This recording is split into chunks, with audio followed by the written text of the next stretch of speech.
Bom, então, como eu já falava há pouco, vamos dar início à nossa última, etapa. Boa noite a todos que estão nos assistindo.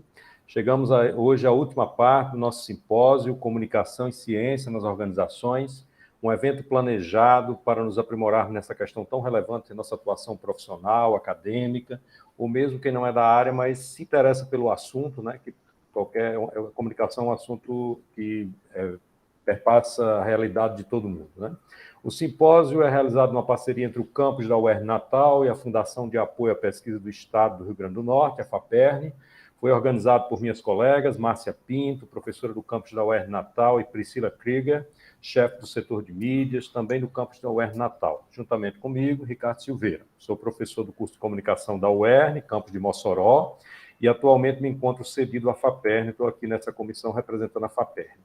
Para encerrar nosso evento com chave de ouro, temos a honra de receber o jornalista José de Paiva Rebouças, também conhecido no meio profissional como J. Paiva, que vai tratar da comunicação da ciência nas organizações educacionais. José de Paiva Rebouças é graduado em Comunicação Social e Jornalismo pela nossa universidade, a UERN, é especialista em Comunicação Organizacional pela Faculdade de Estácio e mestre em Educação também pela UERN. De 2007 a 2014, integrou a equipe de Jornal de Fato, um jornal de Mossoró, onde foi repórter, depois chefe de redação, mas ainda atua no periódico como articulista. Foi gerente executivo de comunicação da Prefeitura de Mossoró de 2014 a 2015 e secretário de comunicação de Mossoró de 2015 a 2016. Desde 2019, é diretor da Agência de Comunicação da UFRN, instituição onde exerceu a função de assessor de imprensa e eventos no Instituto do Cérebro, de 2017 a 2019. Atualmente, na UFRN, também coordena o projeto de extensão Sala de Ciência. É membro da Associação de Jornalistas de Educação, GEDUCA, e da Rede Brasileira de Jornalistas e Comunicadores de Ciência, Rede Consciência. É consenso que a comunicação da ciência, tarefa de grande relevância, essa temática que a gente traz hoje aqui, torna-se cada vez mais indispensável em momentos de negação da própria ciência, como que enfrentamos no Brasil atualmente, e em outras partes do mundo também. E essas ações são ainda mais essenciais quando falamos das organizações educacionais, com destaque para as universidades. É neste espaço milenar de produção do conhecimento que temos o maior desafio no tocante à sua disseminação.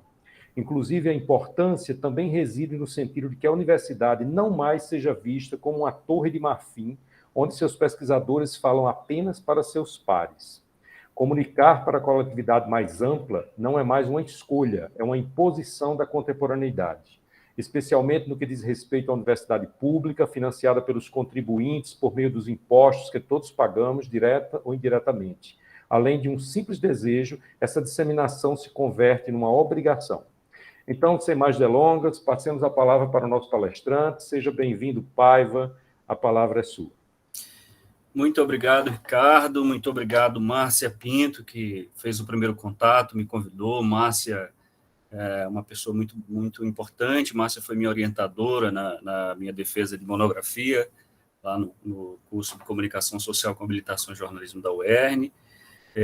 Obrigado também a Priscila, ao professor Gildo Sampaio, que também articula essa atividade. Eu aproveito para parabenizar, assistir todos os dias, não como obrigação, mas porque achei as temáticas todas muito boas e a forma como elas foram apresentadas, Eu acho que nós, e aí eu vou ser um pouco bairrista, eu acho que nós do Oeste, quando encabeçamos uma coisa, nós fazemos com muito gosto. É claro que o mérito é tão igual a Natal, mas todas as atividades aqui apresentadas foram muito proveitosas, muito boas, muito bem feitas, e eu aprendi bastante, anotei muita coisa, muitos papéis anotados aqui, aprendi muito, então agradeço também pela oportunidade do aprendizado. Bom, vou fazer uma apresentação do meu tema de hoje, para a gente conversar um pouco mais sobre esse assunto que tem estado na minha vida com muita frequência nos últimos, desde 2009, pelo menos, que é a comunicação de ciência, a popularização da ciência, alguns chamam de vulgarização da ciência, enfim, mas é a forma de dentro da divulgação científica que a gente encontra para falar sobre jornalismo científico, né, que é uma pequena parte, mas uma parte importante da divulgação científica. Então, eu trago esse tema, comunicação de ciência nas organizações educacionais, né, eu acho que trouxe a questão de organizações educacionais para referenciar o trabalho da UFRN, mas também a preocupação da UERN. Agora mesmo eu estou ministrando um pequeno curso no Instituto Federal de Ciência e Tecnologia sobre esse tema. Então, é muito importante que as instituições de ensino superior estejam mais preocupadas, né, olhando mais para esse tema, e isso me deixa muito feliz. O Ricardo já fez a apresentação, né, sobre mim, então vou passar isso aqui, né, e aqui o caminho que eu pretendo trilhar com vocês nesse diálogo, né, que eu espero que seja produtivo, né. Então, vamos falar um pouco sobre jornalismo científico, uma brevíssima introdução, né, por que popularizar ciência e tecnologia, e desafios e oportunidades na divulgação pública da ciência. Depois, se for possível, se ainda der tempo, se for do interesse de vocês, a gente faz um pequeno debate, eu posso tirar algumas dúvidas, ou, na verdade, aprender alguma coisa com vocês. Afinal de contas, todos nós somos comunicadores e todos nós fazemos ciência de uma forma objetiva ou de uma forma ou direto ou indiretamente, ou como pesquisador ou como observador do mundo.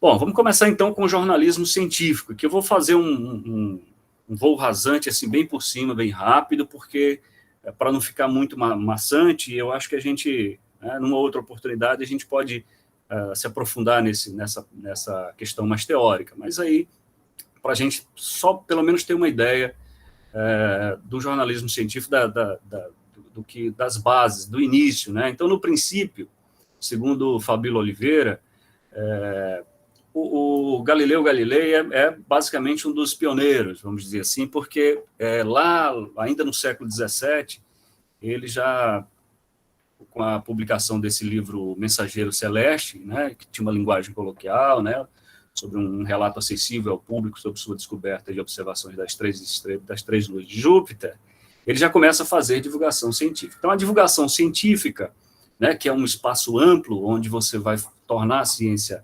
acessível, ela começa, obviamente, com o cientista, que é a pessoa que tem acesso, né, aos fenômenos, né, da ciência e eles querem tornar isso, cientistas querem tornar isso acessível, né? O alemão Henry Oldenburg não era um cientista muito afeito, né, no seu grupo. Então, ele, como não era muito aceito, ele teve uma grande ideia. Não era aceito como um grande cientista, mas tinha boa visão e era um bom comunicador. Então, ainda no século XVII, ele cria um periódico científico, né, esse Philosophical Transitions, meu inglês é muito ruim, então desconto.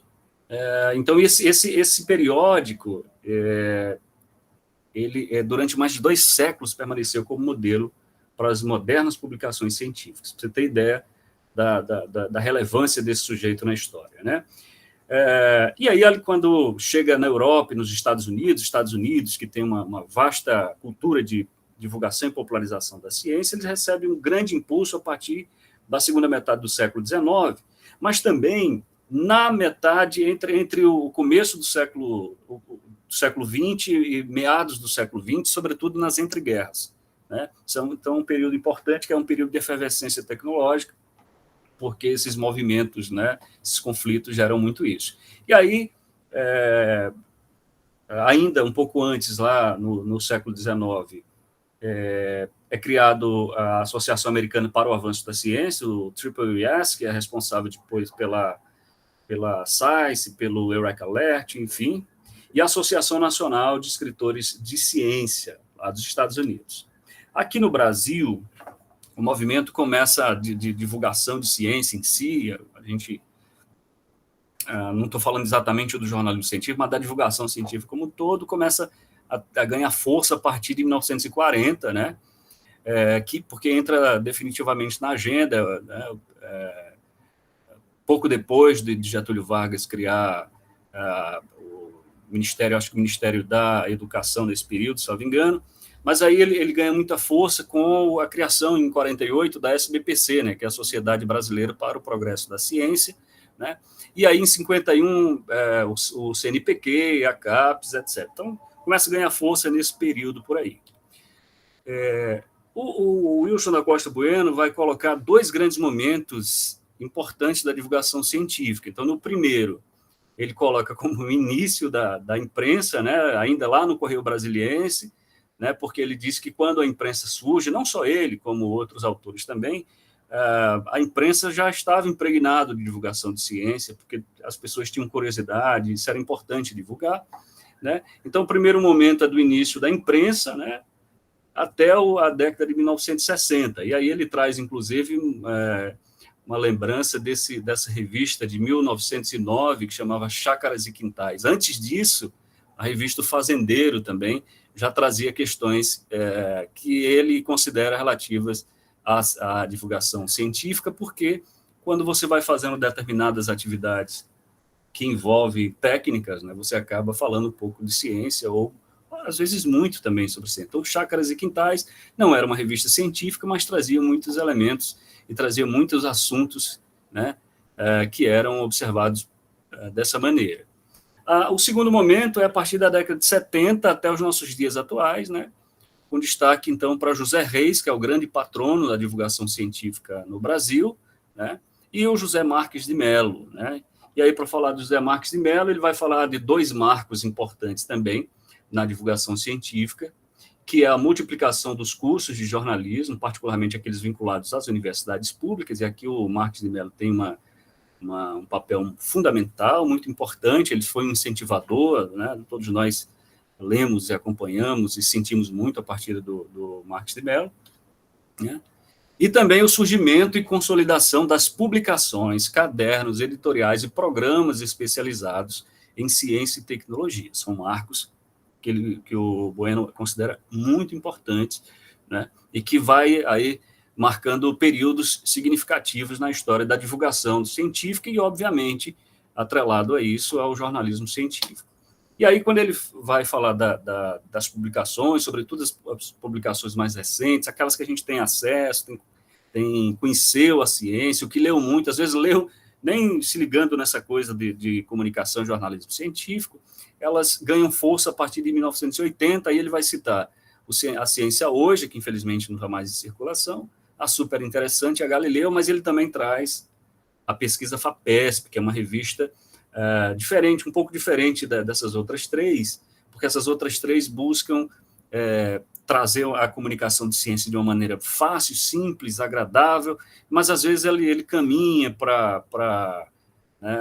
vai por caminhos que às vezes o cientista mesmo não se agrada muito, porque eles querem chegar numa linguagem tão simples, simplista, que às vezes incomoda o cientista. A pesquisa FAPESP, ela já traz um texto mais seguro, mais redondo, mais validado entre o jornalista e o cientista, tá? Bom, aí com a internet aumenta-se, amplia-se, obviamente, as possibilidades de divulgação da ciência, e aí as universidades começam a investir nisso também, né? E aí eu trago dois cases de sucesso, né, que é a UFMG, né, que tem dado uma atenção muito específica, muito especial à publicação de ciência, né?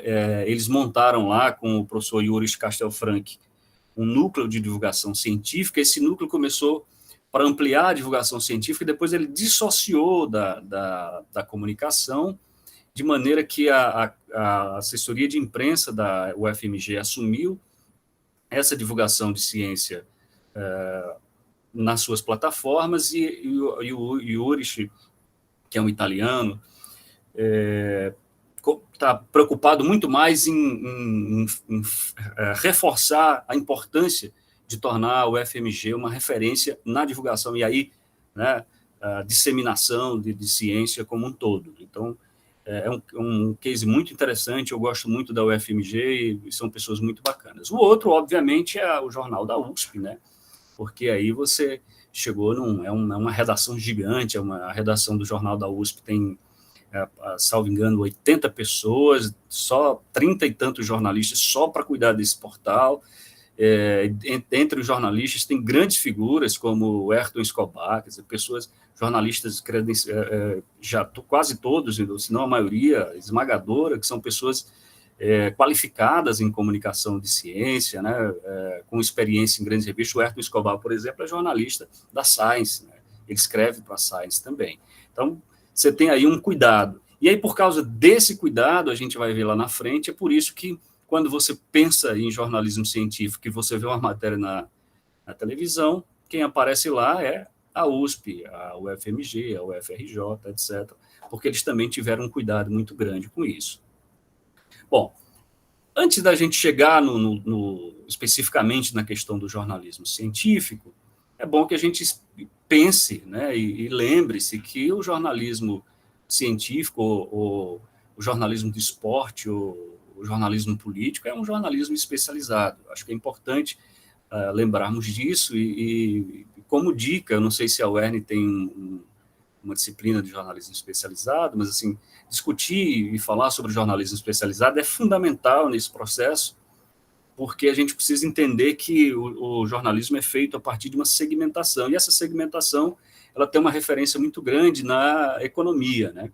Então, essa autora vai dizer que o desenvolvimento do jornalismo especializado está relacionado exatamente a essa lógica econômica que busca segmentação. E essa segmentação de mercado, né, é uma estratégia que busca atingir os grupos que se encontram tão dissociados entre si, ou seja, muito além de ser uma ferramentação mais eficaz de lucro para os conglomerados midiáticos, o jornalismo especializado é uma resposta a essa chamada por informações direcionadas que caracteriza a formação das audiências específicas. O jornalismo, vocês devem lembrar, vai se especializando ao longo das suas fases, né? Cada autor traz as suas fases e essa segmentação ela vai acontecendo de acordo com a evolução do jornal. A gente fala hoje de jornalismo especializado, a gente não está falando de uma coisa nova, mas a importância dele é muito importante, porque você prepara o profissional para olhar para determinada área, mas se você consegue olhar para determinada área com bastante acurácia, provavelmente você vai olhar para as outras áreas também com uma atenção específica, porque você criou uma técnica, você criou um olhar diferenciado, né?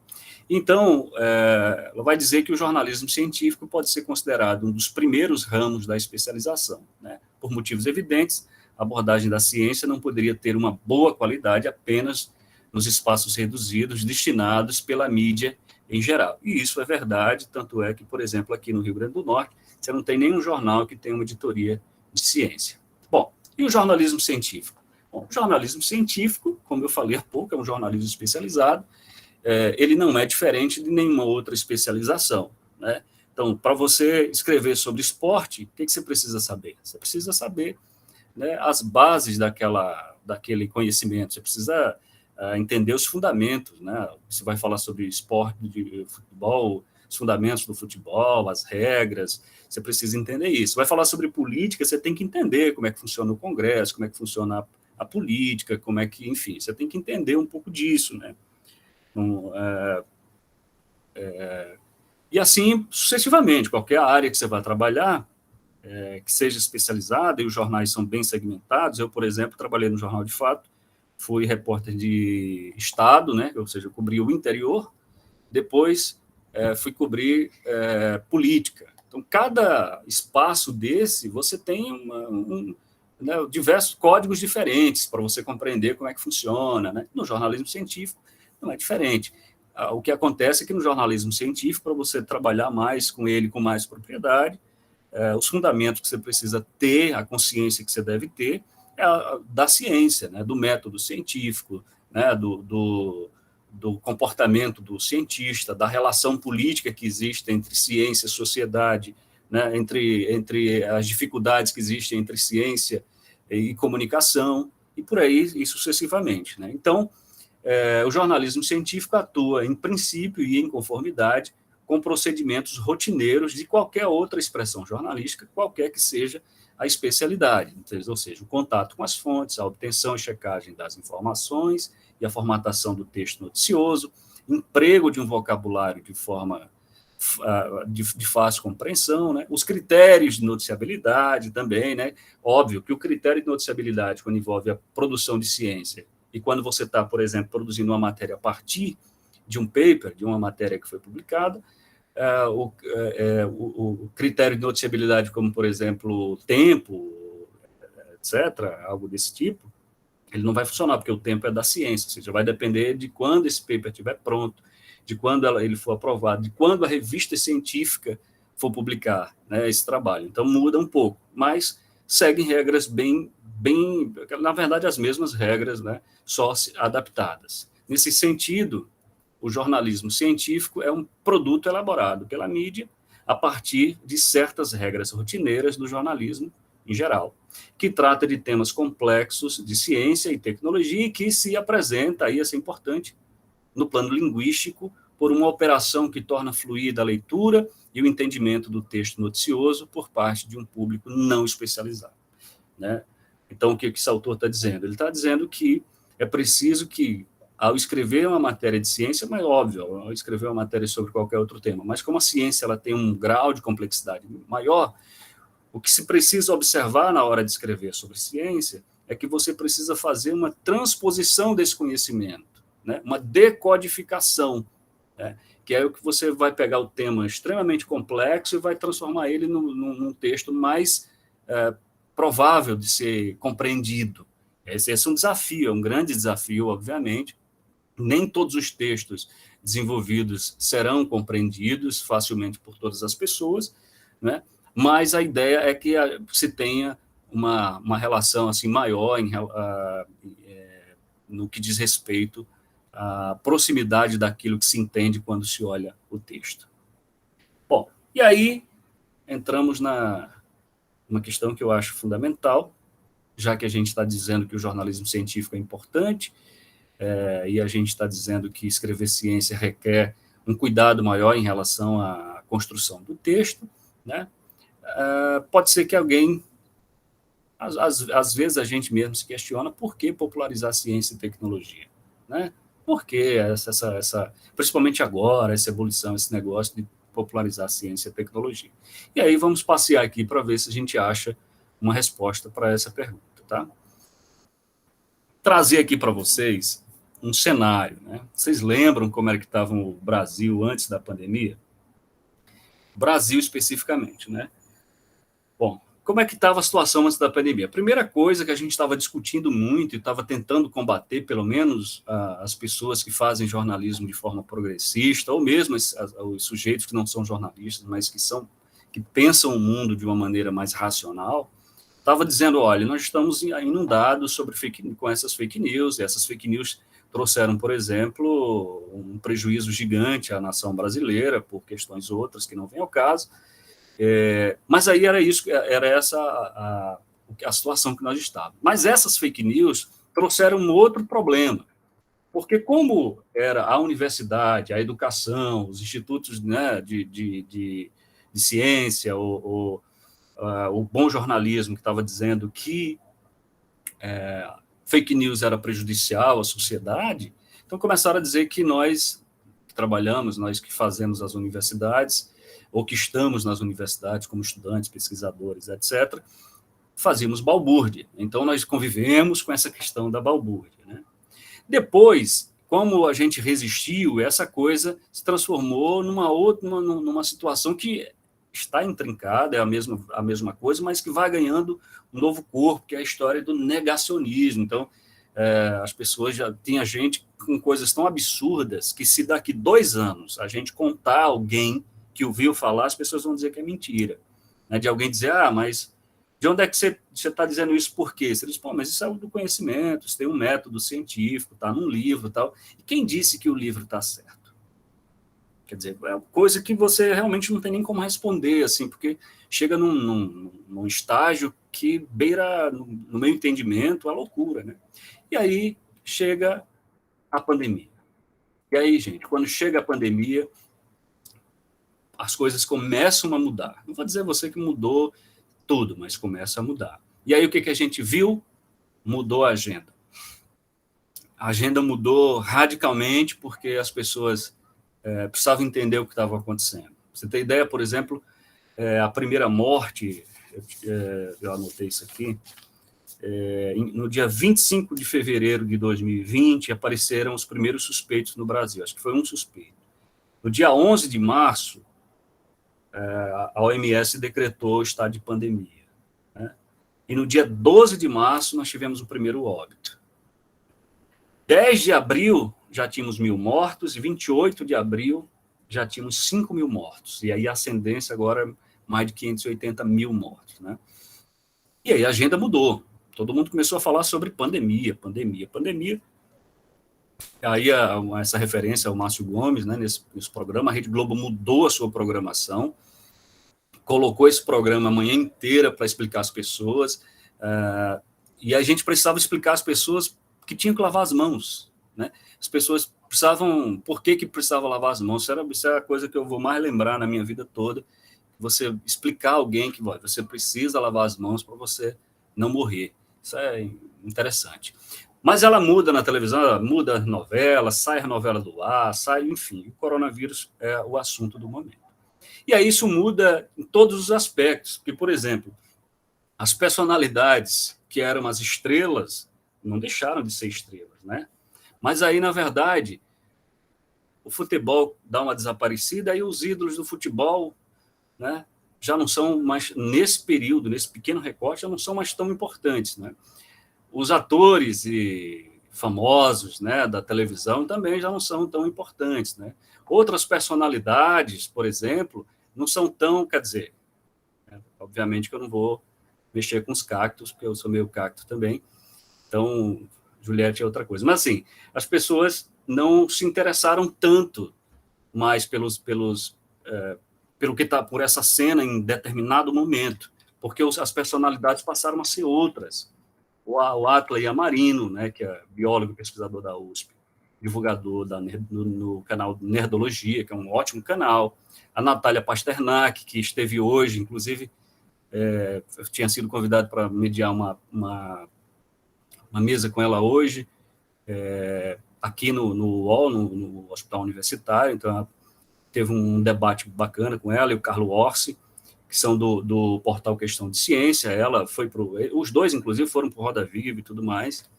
A professora Margarete Dalcomo, que é lá da Fiocruz, e essas duas figuras que fizeram um grande trabalho, né? A Sabine Righetti, que é essa daqui, e a Ana Paula Morales, que elas fundaram a agência Bore. E elas fundaram a agência Bore um pouquinho antes da pandemia. Elas fizeram a pesquisa de mercado em finalzinho de 2019, e 10 dias antes da OMS decretar o estado de pandemia, a agência Bore tinha entrado no ar.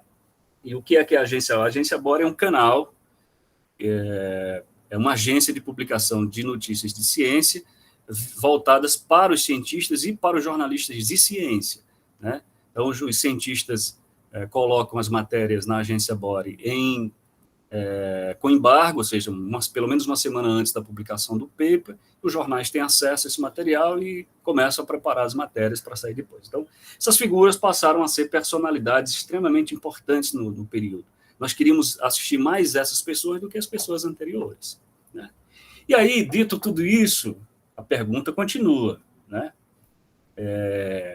Por que popularizar a ciência? Parece que eu ainda não respondi, né? Bom, vamos primeiro fazer um passeio aqui pela realidade brasileira. Qual é a realidade brasileira em relação à ciência, né?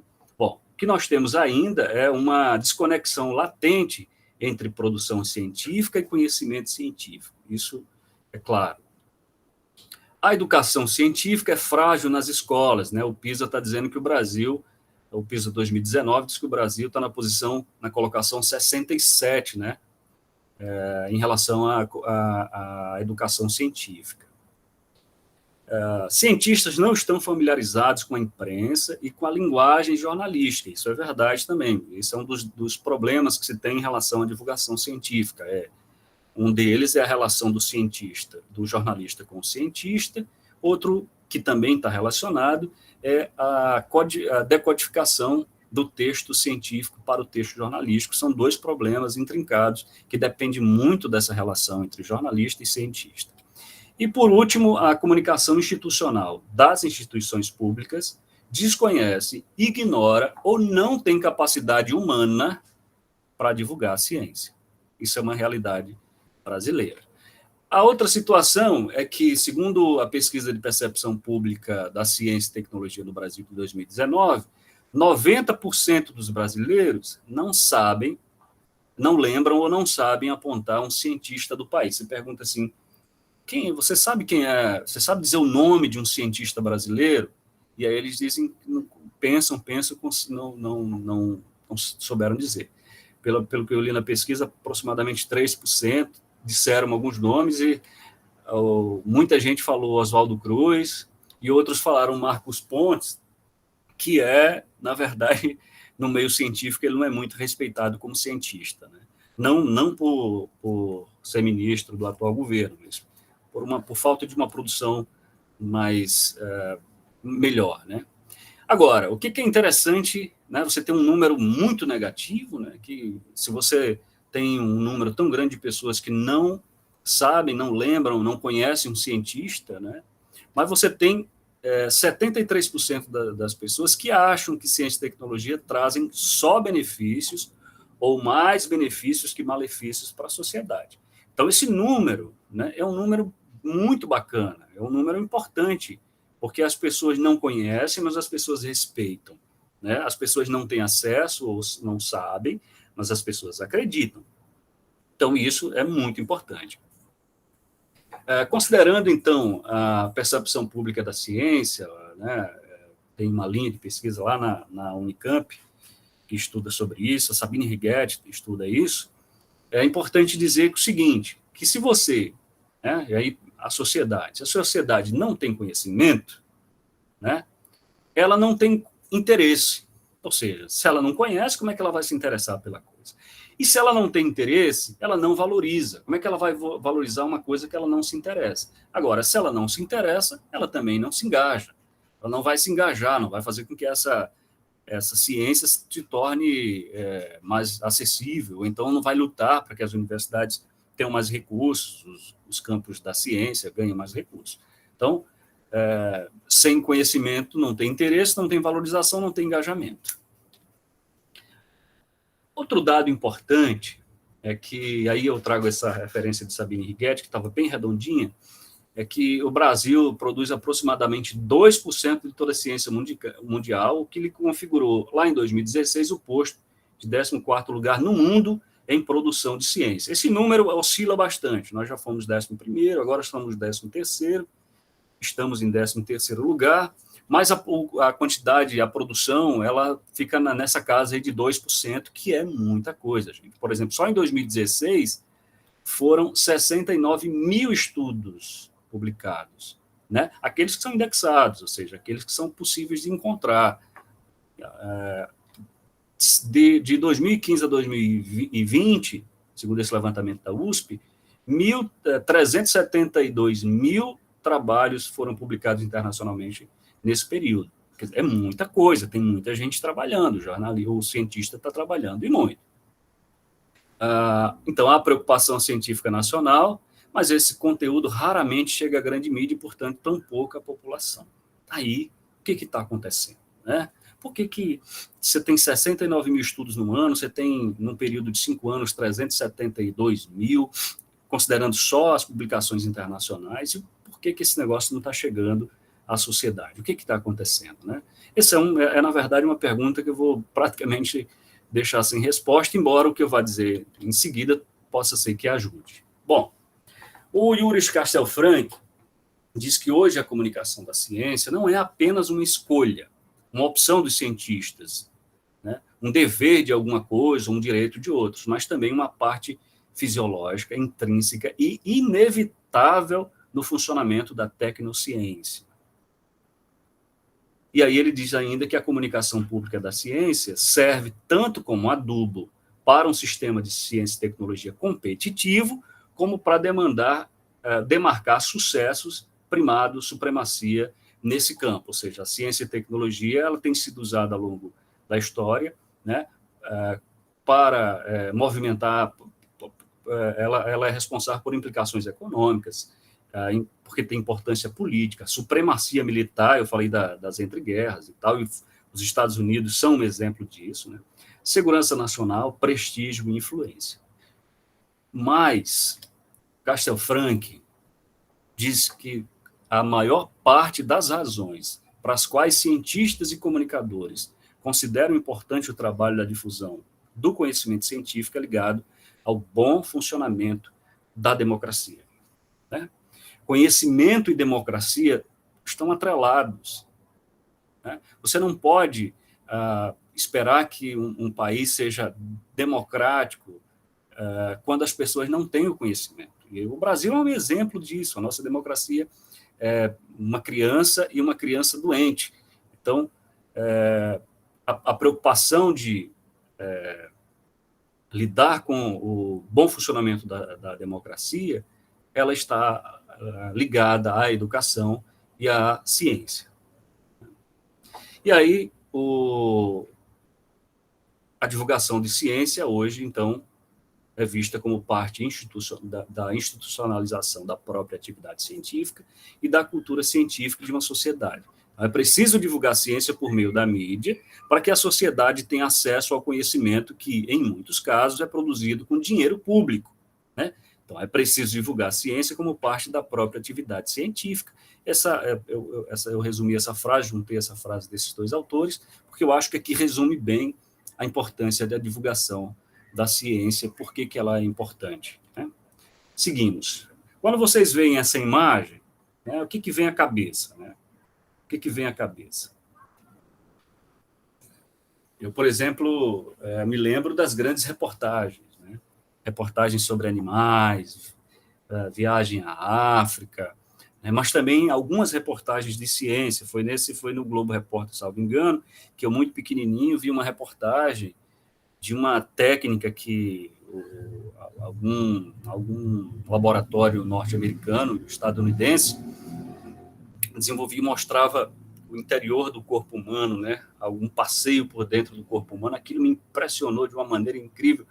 E, a partir de então, sempre tive muita curiosidade sobre, enfim, sobre essas complexidades, né? Que aí eu não sabia, mas envolvem a ciência, né?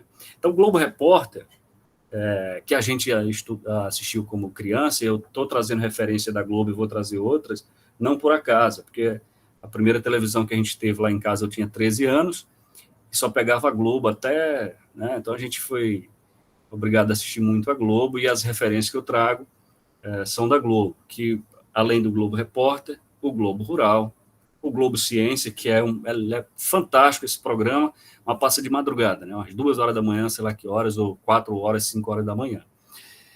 E o Fantástico também, que tem, vez ou outra, grandes notícias de ciência, bem elaboradas, bem feitas, né? Trazendo colocando a ciência na agenda, que é um dos papéis da comunicação de ciência, né? Você comunicar à sociedade sobre o que está sendo planejado para a ciência, né? E aí a gente também se acostumou a acessar a ciência, lógico, pelas revistas, né? Como a Mundo Estranho, a Galileu, né? A Ciência Hoje, e, lógico, a Super Interessante, né? Que eu adoro essa capa aqui, né? Darwin, o Homem que Matou Deus, que é um texto do Reinaldo Zé Lopes, né? E que é provocativo, obviamente, é mais para provocar, mas para trazer essa discussão. Quando você lê o texto, ele, né, ele está fazendo uma sátira sobre essa questão, que nunca foi o objetivo de Charles Darwin se confrontar com a igreja, muito pelo contrário, ele tinha uma relação, porque a esposa dele era muito religiosa e ele tinha um cuidado e um respeito muito grande. Mas também os grandes jornais, né? Então, Folha de São Paulo, Estadão, a Veja, né? Todos esses canais têm editorias de ciência, grandes jornalistas de ciência, né? O Estadão, você tinha o Ayrton Escobar, mas você tem outras figuras. Na Folha de São Paulo, o Marcelo Leite, que é um grande jornalista científico que veio aqui várias vezes no Instituto do Cérebro e escreveu o livro dele agora, tem muitos relatos sobre o Instituto do Cérebro. Mas eu chamo a atenção aqui porque nós tivemos acesso e temos acesso a uma comunicação de ciência muito bem elaborada por esses canais, só que tem uma coisa que a gente precisa lembrar, que não existiriam esses canais se não fossem as instituições públicas de ensino, de pesquisa e extensão.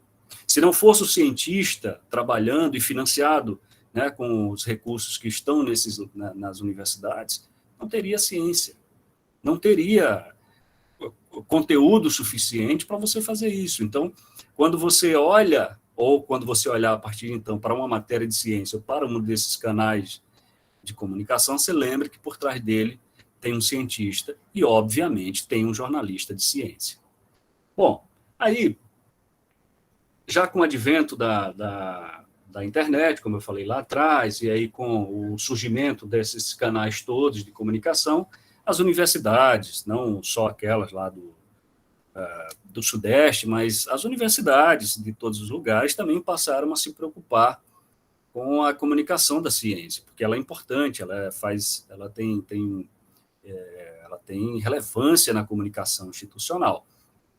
E aqui eu trago a referência do nosso portal, aqui da UFRN, eu falo dele daqui a pouco, mas eu também trago, por exemplo, tem uma tag, o UERN Ciência, eu gosto muito, eu acompanho o UERN Ciência, o pessoal faz um esforço, a equipe da UERN é menor, obviamente, mas faz um esforço, então isso é muito bacana, e tem esse canal que, de repente, com o apoio dos cientistas, porque jornalismo científico não se faz só pelo jornalista, né? As equipes de comunicação das instituições são pequenas, é preciso que o cientista se engaje mais, que a comunidade acadêmica participe mais, cobre, ajude, né, para que os portais institucionais publiquem mais coisas de ciência, tá?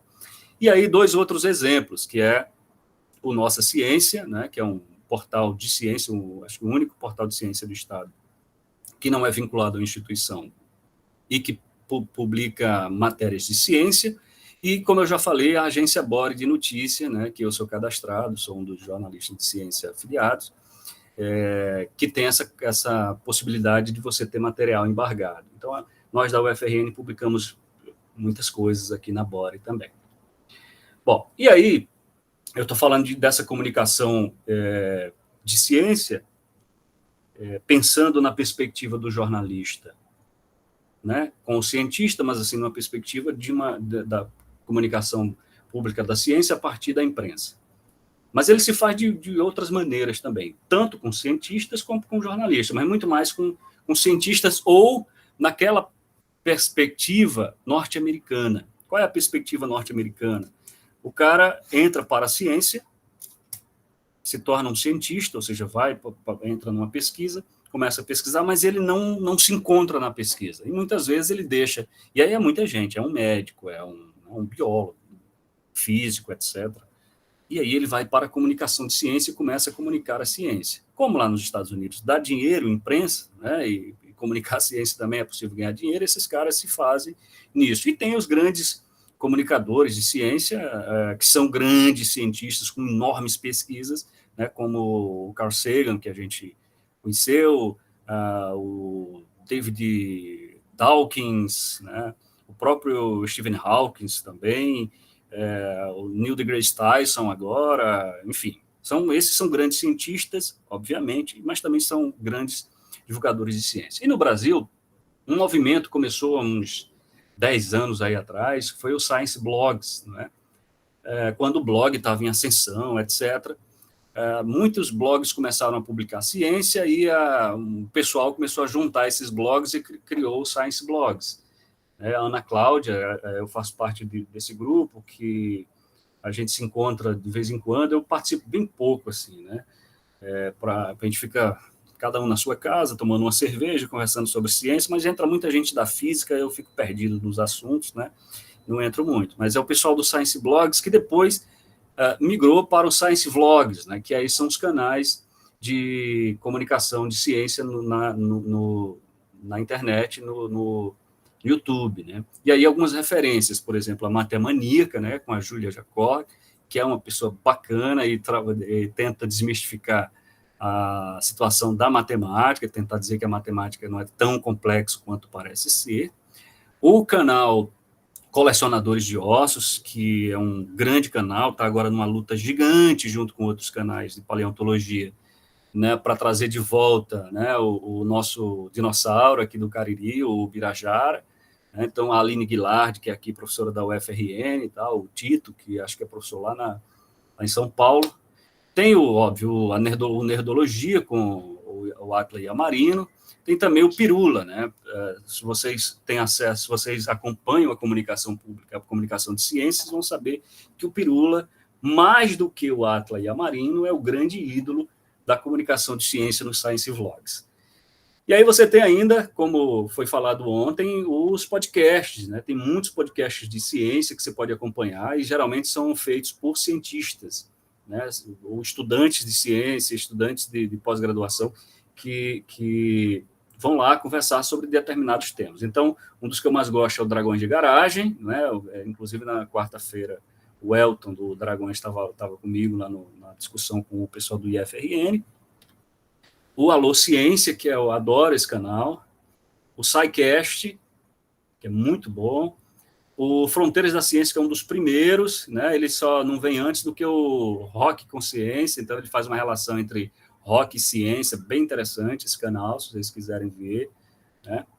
E o Trip Consciência, que na verdade é o Stephen Hens, que é aquele neurocientista lá do Instituto DOR, lá da UFRJ também, que fala sobre neurociência, né, sobre percepção e tal, um cara bacana. Óbvio, tem um financiamento muito grande aqui, tem a revista Trip e tem o Serra Pilheira, o Instituto Serra Pilheira, que costuma financiar, né, podcasts e outras ações de ciência para divulgação científica. Tá? Então, aqui para vocês terem uma noção que, além da comunicação institucional, existe uma outra forma de se comunicar na ciência, que são por esses canais, ou seja, você pode ser um autônomo nessa perspectiva e criar seu próprio público.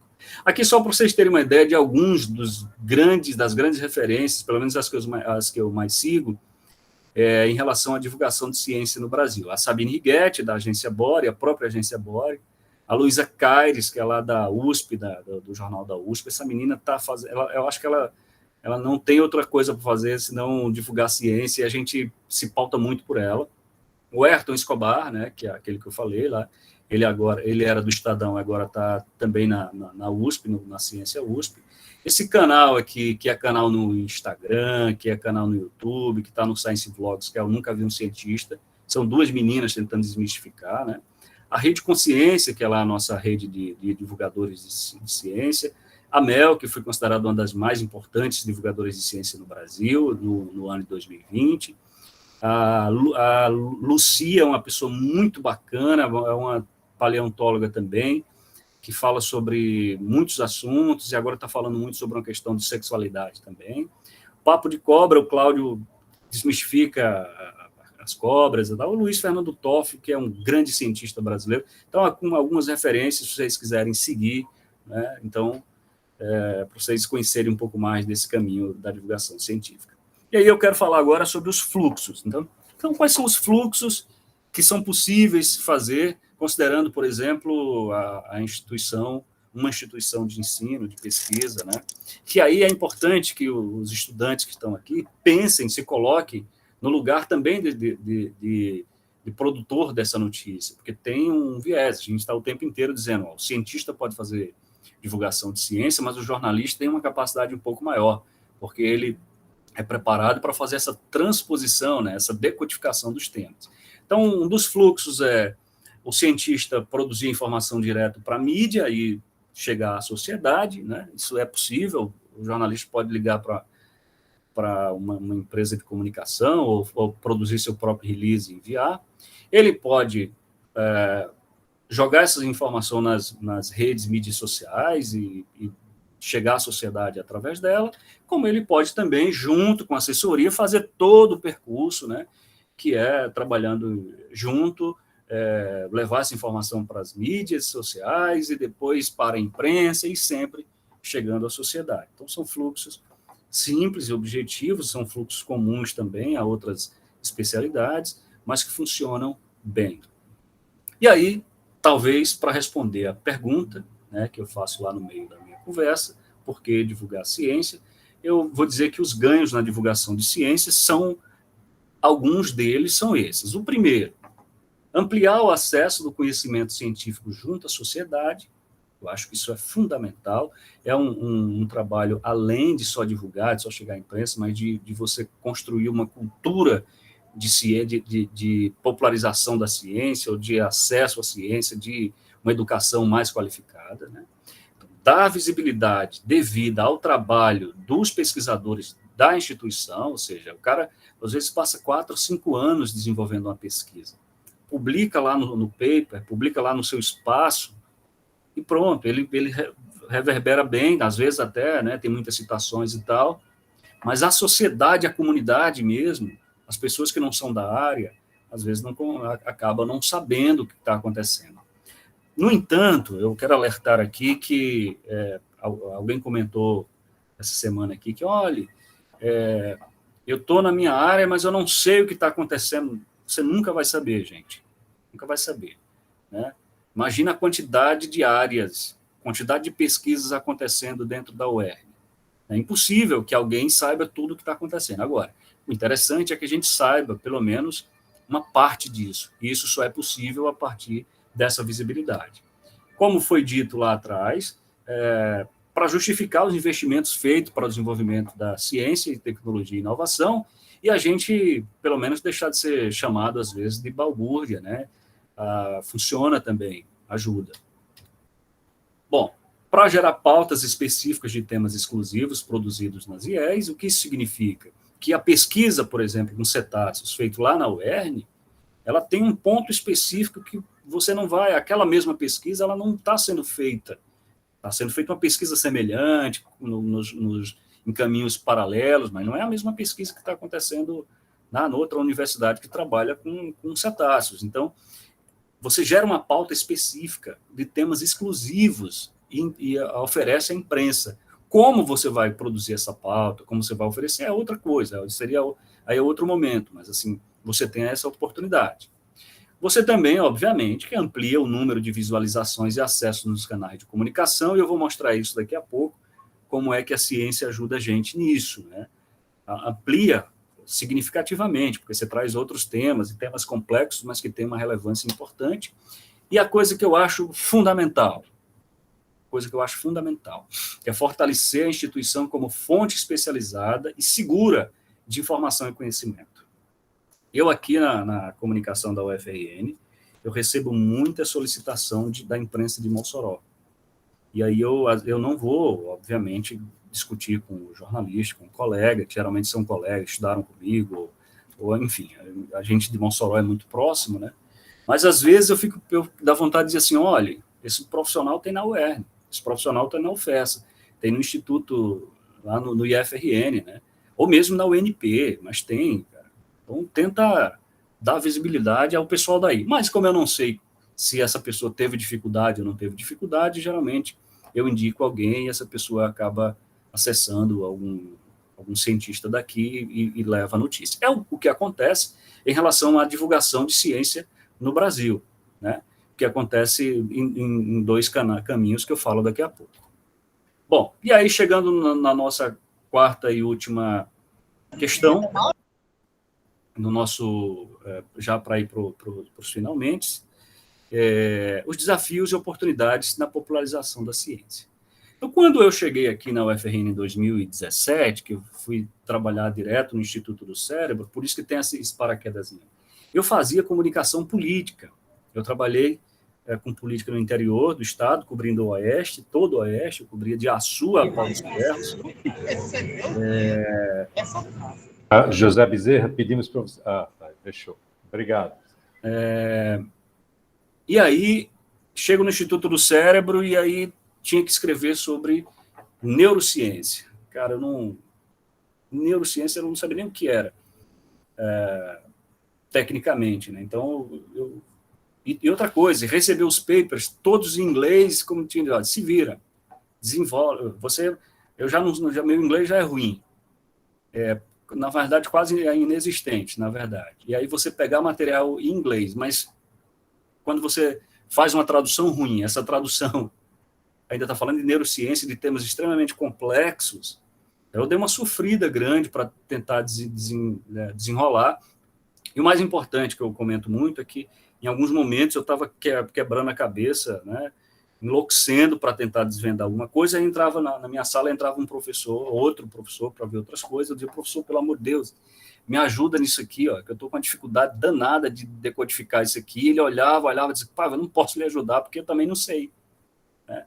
Então, quer dizer, o sentido, na mesma área, não quer dizer que a ciência seja fácil de decodificar por todas as pessoas. Às vezes o cientista não sabe, então se exige do jornalista que saiba, né? Enfim. Agora, ao mesmo tempo que eu tinha uma dificuldade gigante, eu tinha uma oportunidade, porque eu procurava por todos os lados tentar entender quem era que fazia ciência, como era que se fazia, e não tinha ninguém para me dar uma mão. Então, eu tive que ir cavando e continuo cavando, né? Eu estou aprendendo ainda a fazer essa comunicação, esse tipo de comunicação. Por isso que está aqui fazendo e aprendendo. Agora, considerando a oportunidade, a Sabine Righetti, ela vai dizer que a comunicação da ciência na grande mídia do país é pautada, sobretudo, por periódicos científicos estrangeiros, como a Science. Em sua maioria, são estudos conduzidos por cientistas de fora do Brasil. Isso acontece muito, e ela tenta desmistificar quando ela cria a agência Bore, por um motivo claro. A comunicação de ciência, a divulgação científica nos Estados Unidos, ela está atrelada à comunicação pública de ciência. Então, os papers pedem para que cada jornalista, ao mandar o seu artigo para aquela revista, mande também um pequeno release, ou tenta ajudar o jornalista daquela revista a fazer um trabalho como esse. E aí eles têm, no AAAS, naquela associação norte-americana, você tem o Eureka Alert. Então, você envia a matéria para lá e essa matéria chega no mundo inteiro. Por exemplo, esse ano mesmo, nós publicamos uma matéria do Siddhartha Ribeiro sobre o sono do polvo, e além da gente sair em todas as grandes revistas, né, porque foi publicado lá no Eureka Alert, além de sair em todas as revistas especializadas do Brasil, saiu em revistas dos Estados Unidos, da China, da Índia, um catatal aqui, ainda bem que é digital, de gente que publica. Então, a ciência, a publicação da comunicação de ciência nos Estados Unidos é muito mais abrangente nesse sentido. Aqui no Brasil, acontece uma coisa semelhante, que, por exemplo, a USP, a UFMG, a UFRJ, eles estão preocupados com isso. Por isso que quando você liga a televisão que passa uma matéria de ciência, está lá esses canais. E aqui a gente, o que tem acontecido com essa referência que eu dei há pouco em relação ao UFRN, que é uma coisa que eu espero que a gente consiga superar, né? Porque a UFRN não é a única produtora de conhecimento, de bons conteúdos no estado do Rio Grande do Norte na ciência, ela é mais uma, porque nós temos a UERN, nós temos a UFES, o Instituto Federal e etc. Tá bom? Bom, então quando chego em 2019, eu sou convidado para assumir a agência de comunicação da UFRN. É um desafio que eu aceitei logo, porque eu achei que era um bom momento, porque eu via que existia um campo muito aberto para a divulgação e popularização da ciência. E por que eu dizia isso? Porque quando eu olhava as matérias que estavam no site, isso aqui eu já estava na agência quando a gente começou a publicar esse material, mas eles tinham uma cultura de publicar matérias como essas que eu estou apontando, por exemplo, Tradição que une uma geração. Não era falando de folclore a partir de uma pesquisa ou de uma percepção de pesquisa. Lilás é a cor da igualdade. Campanha Agosto Lilás. Hobby aos museus. Não era sobre pesquisa científica. Era sobre esses assuntos que, a meu ver, e eu comentava isso com os meus colegas, dizia, olha, isso aqui é coisa para jornal, para a imprensa publicar. O que a gente poderia fazer aqui na universidade era dar mais visibilidade à pesquisa científica, ao trabalho dos cientistas, né, aquilo que a gente vai produzir aqui, que outro jornal, porque o Agosto Lilás, os jornais vão fazer uma matéria sobre Agosto Lilás, então essa nossa matéria não vai repercutir. O que nós temos aqui é uma agência de comunicação, nós não somos imprensa, nós não concorremos com a imprensa, pelo contrário, nós produzimos matérias para divulgar a universidade, divulgar os cientistas, etc., e queremos que a imprensa nos divulgue, né? E aí, quando eu chego lá, aliás, desculpe, tinha esse quadro, né, os espaços, os bons espaços publicando, e a realidade da UFRN era essa, né? Em 2019, foram publicados 1.243 artigos na UFRN, né? Artigos, pelo menos os indexados, né? Isso representava um crescimento de 718% em relação a 2000, né? Desde os anos 2000. Você veja a ascendência disso. E aí, isso, observando melhor, 37% dos artigos que foram publicados em 2019, foram produzidos com colaboração internacional, ou seja, considerados estudos de excelência. Então, por que a gente estava publicando matérias que não tinham uma relação com a ciência? Sento com meus colegas, discutimos sobre isso, né? Os colegas compreendem a situação, e aí eles não só me ajudam, eles começam a fazer parte disso e começam a divulgar. Porque na agência de comunicação, nós temos grandes jornalistas que, com uma enorme sensibilidade aqui na UFN, o Marcos Neves, a Vilma Torres, a Ellen, e aí a gente começou a trabalhar junto e a coisa foi funcionando, né? Então, quando eu chego lá na UFRN, quando eu chego aqui na UFRN, eu vejo isso. Você tinha um site muito bacana, eu gosto muito desse site, que aí no meio aqui você tem as notícias factuais, né, as coisas que vão acontecendo no dia, os eventos, não sei o quê, e você tinha 2 espaços muito específicos. Eu digo, bom, dá para aproveitar bem isso aqui, né? O Por Dentro do Campo são as matérias especiais e o Reportagens e Saberes, esses espaços que eram atualizados semanalmente, uma vez por semana, tal. Então combinei com a galera e disse, vamos aproveitar para a gente divulgar a ciência. Vamos lá. E aí o resultado é que, algum tempo depois, quando a gente vai fazer esse print, a gente já descobre que 90% das matérias que nós publicamos tem relação com ciência, por exemplo. Com exceção dessa daqui, que foi a movimentação do Marco de Touro, mas você tem aqui uma pesquisa sobre maracujá, sobre uma pesquisa sobre odontologia, novas espécies de rã-manteiga, uma grande pesquisa.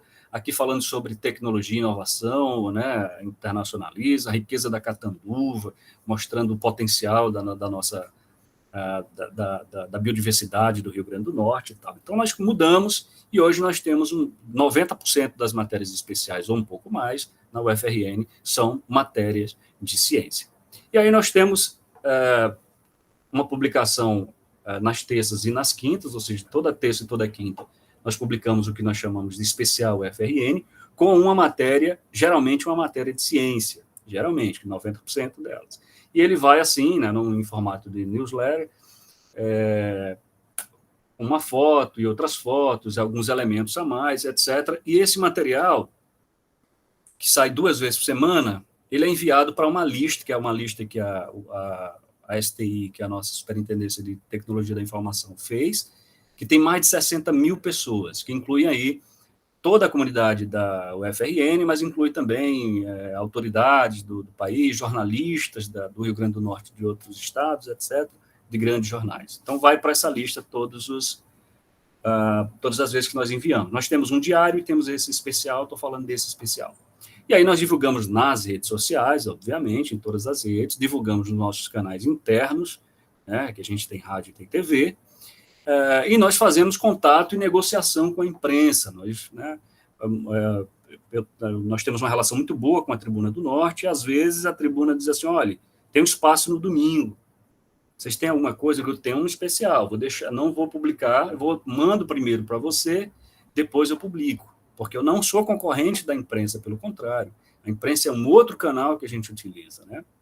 E aí a articulação com as fontes, quer dizer assim, Ricardo, vai sair essa pesquisa sua, por favor, deixe seu telefone ligado, atenda a imprensa, funciona desse jeito, eles vão querer saber isso, você responde, a gente faz isso. O resultado é que só esse boletim, né, que a gente envia 2 vezes por semana, ele é acessado 100 mil vezes, né, por mês. Uma média, na verdade, às vezes é menos, às vezes é mais, o que dá uma média de 1 milhão de visualizações todos os anos, e aí a gente acha que alcança só aqui, considerando o sistema EMEI, que é o sistema que nós usamos, sem considerar a imprensa, sem considerar outros elementos. Nós temos ainda o nosso projeto de extensão. O ano passado funcionou muito bem, esse ano um pouco menos por umas questões outras, né? Inclusive eu vi que aqui está o Bernardo, que é parte tá assistindo, que é parte do Sala de Ciência, né? Então fico muito contente, né?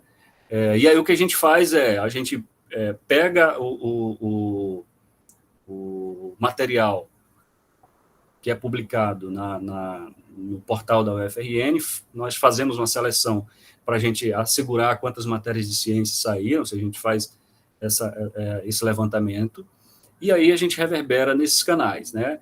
A monitora desse projeto é a Marcélia. Marcélia é uma grande jornalista também, minha colega, que é quem, na verdade, está um pouco mais à frente. Então, se está bonito, se está legal, assim, muito disso, na verdade, atualmente, esse ano, principalmente, a Marcélia é muito responsável, é uma pessoa que eu gosto muito. Então, o Sala de Ciência. Nós também colaboramos com o Saber Ciência, que é um projeto que já existia quando nós chegamos, o Iano quem toma de conta, ele pega essas matérias que saem na UFRN e transforma em vídeos para o YouTube e tal, e a gente também colabora, tem esse projeto, que é uma outra forma de divulgar nosso material de ciência. E aí a gente alcança as redes sociais, YouTube, né, os nossos projetos de extensão estão aí nesses canais. Nós temos também televisão, né? Então, aqui na televisão tem pelo menos 2 programas de ciência que são muito interessantes, que é a Univerciência, na TVU, que vai ao ar uma vez por semana, e ela é produzida pela TV UESB, TV Bahia e a TVU, mas assim com participação de todas as TVs públicas do Nordeste. Então, o pessoal produz a matéria de ciência na sua região, e aí vai para esse canal, para esse programa que passa uma vez por semana, e você divulga a ciência de todo o Nordeste, numa rede muito legal. Isso é muito bacana, né? E nós lançamos esse ano o Fala Cientista, que é a mesma coisa também, só que é um programa da TVU, e que a gente, todas as quintas-feiras, às 17 horas, nós entramos ao vivo com a matéria desmiuçando mais alguma pesquisa científica, essa não diretamente relacionada ao que nós publicamos no portal. E eu sou um dos apresentadores desse programa também. Então, se vocês não tiverem TVU, vocês podem ver pelo YouTube da TVU, né? Tem lá muita coisa. Fala Cientista, lá a gente está discutindo sobre ciência. Bom, já para ir para os finalmente, quais são os resultados desse trabalho na UFRN? O que o levantamento, com a ajuda do Sala de Ciência, né, da Marcélia, do Bernardo, de outros colegas, nós observamos que, em relação a 2019, 2020 e 2019, nós conseguimos ter um crescimento na publicação de matérias de ciência de 115%. Não é um número grande, assim, acho que nós tínhamos publicado em 2019 173 notícias de ciência, em 2020 nós publicamos 300 e uma porrada. Então, crescimento significativo, porque nós voltamos o olhar para ela. Uma coisa importante também é que 47% das citações da UFRN observadas no clipping que nós fazemos todos os dias, em 2020, eram por causa das matérias de ciência que nós publicamos, seja nos especiais, seja também porque a gente também publica algumas matérias de ciência lá nas matérias factuais. E aqui, só para referenciar, essa conta não está fechada ainda, mas o levantamento do clipping que eu pedi para apresentar aqui já demonstra que 2021 a gente já tem um ganho em relação a 2020, que também é bastante significativo. Então, a gente tem esse cuidado de monitorar com essa frequência, que é para a gente saber se está funcionando ou se a gente tem que mudar a estratégia. Bom, meu povo, então, finalmente, para concluir, preciso dizer, olhando agora e pensando nos estudantes que estão acompanhando a gente, que o jornalismo científico, apesar de parecer muito complexo, mas ele é um campo aberto. Por que é um campo aberto? Porque faltam jornalistas científicos no mercado, né? E a prova disso é que os jornais aqui do Estado, e não só do Estado, de outras, né? Eu acho que você vai ter uma editoria de ciência no Ceará, lá no jornal O Povo, se não me engano, acho que no Diário de Pernambuco. Assim, não é comum você ter editorias de ciência. Por quê? Porque não tem gente procurando isso, né?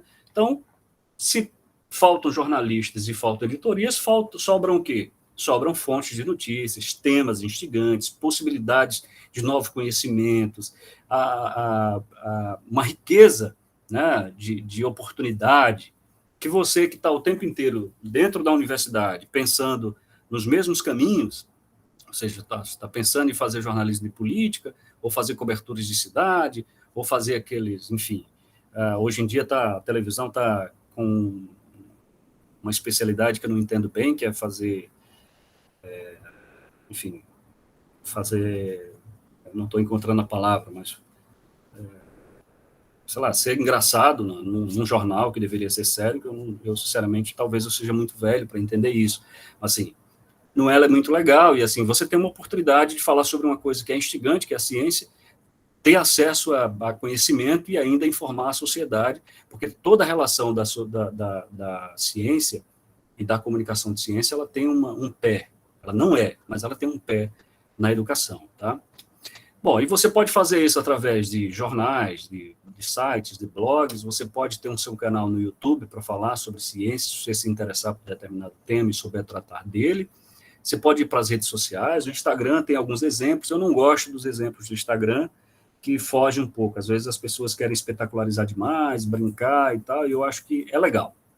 Dá para fazer, se for eu sigo muitos canaizinhos que tem brincadeiras e tal, mas eu ainda sou eu gosto daqueles canais como Ciência USP, etc., que trazem informação da ciência pura, porque também eu estou muito imerso nisso.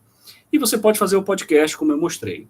E se você é muito criativo e quer fazer uma coisa diferente, tem uma outra opção também, que é uma opção que tem funcionado bem e que desmistifica um pouco o que eu falei agora, quebra um pouco isso que eu falei agora, que é, por exemplo, o trabalho que é feito com o podcast Dragões de Garagem e um chargista, que é o Cientirinhas.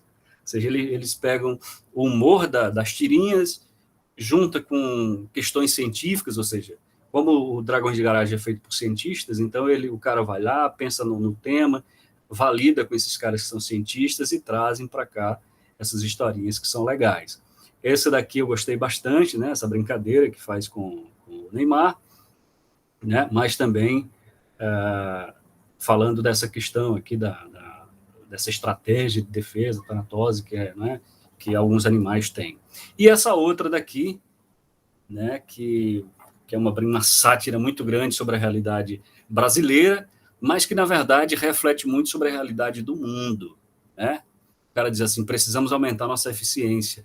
Aí o cara diz assim, que tal? Quer dizer, os caras são a morte, né? Então, que tal um super vírus novo? Aí o cara diz, teríamos que investir milhões em pesquisa, não sei o quê. Aí o estagiário vai lá e diz, e se espalhássemos um boato de que vacina faz mal, poderíamos trabalhar com vírus e bactérias que já estão no mercado a custo zero. E aí essa tirinha repercutiu demais e ela foi traduzida em dezenas de países. Não foi em 3 países, foi em dezenas de países, foi traduzida em diversas línguas e ele fez um movimento interessante, porque algumas pessoas traduziram para o inglês e depois tentaram traduzir de volta para o português e quebra um pouco, mas você vê como o impacto que isso tem, porque isso traz uma semiótica, traz um olhar sobre a coisa, e aí é uma oportunidade também para você falar sobre ciência. Aqui algumas referências, minha gente, e muito obrigado, eu sei que eu me estendi muito, peço desculpas, mas é um tema que eu acho interessante, a gente precisa pensar bastante, porque divulgar ciência é importante, é necessário, é importante para todo mundo e é muito importante também para o jornalismo. Então, estou à disposição, se vocês tiverem alguma coisa para conversar comigo, eu estou à disposição. Eu preciso parar de... Ok, Paiva, muito obrigado. Nós que agradecemos por essa brilhante exposição, né? Foi muito interessante, muito atrativa. Eu fiz aqui, eu estava observando aqui o chat, né? E pergunta, não me lembro de ter visto alguma. Tem aqui umas observações que eu guardei aqui que você estava falando, Bruno Oliveira disse, muitas vezes programas como Globo Ciência entram em horários de pouca audiência na grade de programação meio que escondida. É aquilo que a gente fala muitas vezes, né? O que ganha o horário nobre são aqueles programas, né, de espetacularização, etc. E muitas vezes um programa como Globo Ciência, 6 da manhã, que ninguém pode ver, ou muito tarde, né? Eu não sei se você queria comentar alguma coisa a respeito. Eu até falei sobre isso, né? Quando eu falei sobre ele, infelizmente, coloca, porque ele vai falar de assuntos complexos e às vezes não interessa a pauta daquele canal. Exato. Infelizmente a gente tem esses, né? E aí, se você quiser assistir alguma coisa, você tem que ir para a TV fechada, né? TV fechada, exatamente. Aí eu tenho o NetGeo, você tem o History Channel, que traz algumas coisas, mas também muita espetacularização também. É verdade. John perguntou, Discover Brasil entra também na ciência? Eu acredito que ele quis dizer. Sim. Do canal do Discovery Channel, né? Discovery Channel trabalha com isso, ele ganhou espaço na mídia fazendo isso, né? Desvendando. Né? E quando, por exemplo, quando o cara vai na floresta mostrar como é que funciona a floresta, ele está baseado num trabalho de algum cientista. Quando ele vai mostrar, lógico, não é como matéria de viagem, a Glória Maria vai mostrar a China, não é isso, estou dizendo, o cara, mas no NetGeo,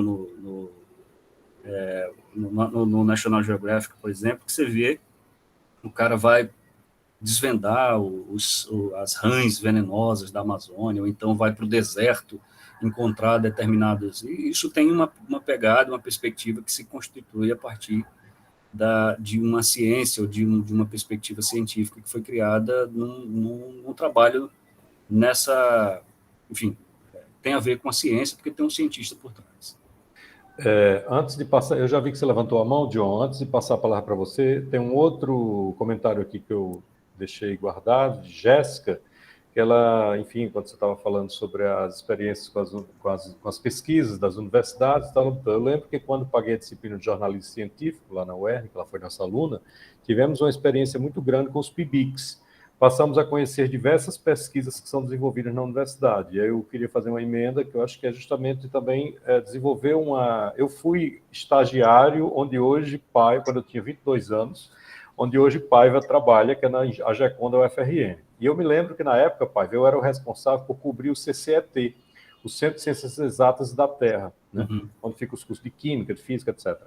E eu lembro que eu ia lá, forçava, batia nas portas, né? Ia para as salas dos professores, mas eu, na época, notava assim, que é como se não existisse interesse em divulgar, né? Os colegas professores são muito fechados, às vezes, dentro de suas torres de marfim, e não percebem não era nem para TVU, enfim, para FM, para G-Contato, era para eles estarem batendo na porta da Comunica toda hora, né? E também na UERN do mesmo jeito, em qualquer universidade. Então, eu sinto que assim, as pesquisas acontecem, mas muitas vezes esses pesquisadores não buscam o canal de comunicação da universidade. Como é que você vê isso hoje? Eu estou falando de uma realidade de 25 anos atrás. Não mudou muito no CCET, não mudou muito, não.